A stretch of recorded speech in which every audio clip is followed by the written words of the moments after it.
Welcome back to today's Explainer. Today we're stepping way outside the usual mechanized hubs of the global economy and heading straight into the labyrinthine streets of Varanasi, India. We're looking at the fascinating economic survival story of a 78-year-old master artisan. It's honestly a masterclass in how traditional, painstakingly slow craftsmanship can actually hold its own against this massive tidal wave of modern mechanized factory production. We're talking about a guy who literally rewrote the rules of economic viability just by doing exactly what he has always done. Just listen to this quote from him. "People think I made candles, but all my life I kept small lights burning through people's darkest moments." Wow, what a profound way to look at your life's work, right? He isn't just selling wax and a wick here. He's selling comfort, presence, and a deep emotional connection. And as we'll see, that specific emotional weight is exactly what insulates him from just being replaced by some automated assembly line. So let's jump right into Section 1, The Artisan of Varanasi, a lifetime of unchanging craft. Picture this, before the sun even comes up. In the narrow, ancient alleyways of Varanasi at dawn, the air is already heavy with the scent of melted wax, and you can hear the temple bells just starting to ring out. In this small, basically unchanged workshop, our artisan is already hard at work.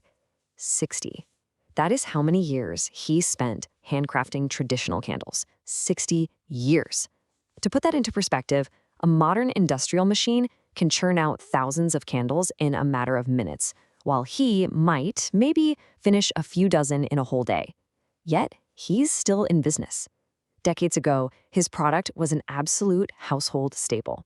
And today, it's a totally different landscape.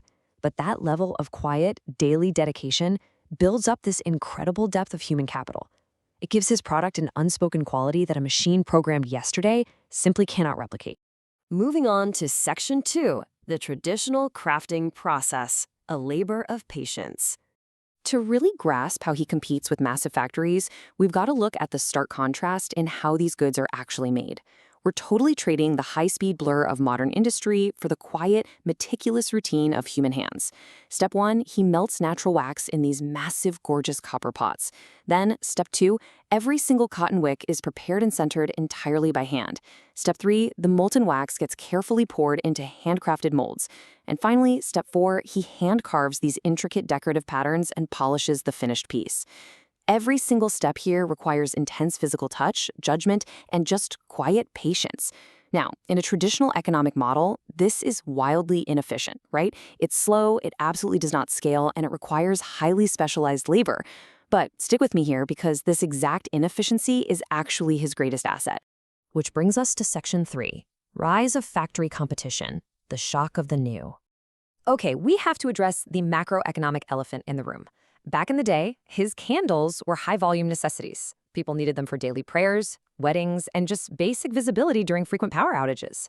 But today, the arrival of widespread electric lighting and super cheap, mass-produced factory goods from automated assembly lines absolutely decimated that everyday demand. Think about it. If you just need to see in the dark, you flip a switch. If you just need a cheap source of fire, you buy a factory-made alternative for literal pennies. Economically speaking, his core product basically became obsolete in its primary utilitarian function. Let's look at Section 4, Economics of Cultural Heritage, Adapting Through Warmth. So here's a concept for you. Artisanal sustainability. What does that actually mean? Well, it's achieving economic viability against mass market competition by pivoting to provide intrinsic cultural and emotional value.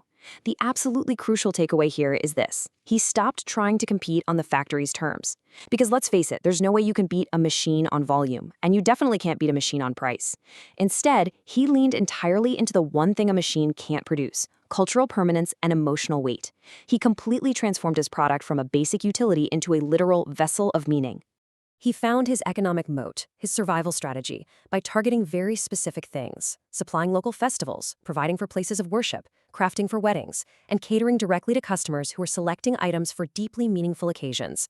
When a family in Varanasi celebrates a massive wedding or makes an offering at a temple, a cheap, plastic-wrapped, machine-extruded candle just doesn't feel right, does it? It lacks intentionality. People want something made by human hands, something that actually carries the weight of their traditions. By targeting these specific, high-meaning niches, he effectively built an economic fortress around his business that automated factories just cannot reach. And that brings us to our final section, Section 5, A Light in the Dark, the Value of Intentional Craft. As dusk falls, just imagine the evening lamps reflecting beautifully on the river Ganges, while our artisan carefully arranges his polished, finished candles on his wooden shelves. His core philosophy acts as his ultimate economic shield. He says, a handmade candle carries warmth beyond its flame. He believes, and honestly, more importantly, his customers believe, that traditional craftsmanship literally imparts a soul to the product. The slight imperfections, the knowledge that a real human being spent time carefully centering that wick, that right there is the value proposition. In a modern world where everything is just so frictionless and identical, people are absolutely willing to pay a premium to sustain something that requires real effort, time, and human care.